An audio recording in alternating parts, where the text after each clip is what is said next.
माझ्या प्रतिष्ठेचा विषय होता. त्याला म्हणलं मी ज्ञानोबरायने काय भिंत चालवली, मी सुद्धा भिंत चालवतो. त्यानं सकाळी दौंडी दिली गावात. ऐका हो ऐका,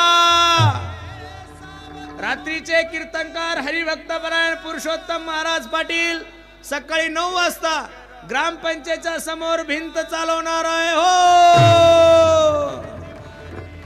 त्यानं दौंडी दिली आणि मला घाम सुटला. मला आपल्याला 2 व्हीलर चालवता येत नाही, भिंत कशी चालवायची. बरं तो इतका बुद्धिमान होता, बापरे बाप. लोक खरोखर लय हुशार असतात. त्यानं 2 चोपदार माझ्या ध्यानासाठी ठेवले होते, लक्ष ठेवायला. यांची तब्येत तरी बरी आहे. हे चोपदार गबेच्या गबे होते. त्यानं म्हणलं अरे अर्ध पाकिट दोघं घ्या, मला जाऊ द्या, हे बोल नको म्हणून. सकाळी जशी आंघोळ झाली तशी चोपदारांनी मला उचललं, ग्रामपंचायतच्या समोर नेलं. आणि तो म्हणे आता महाराज भिंत चालवणार आहे म्हणल्यानंतर चिंगळे चुंगळे पोंगळे सगळे पोरं महाराज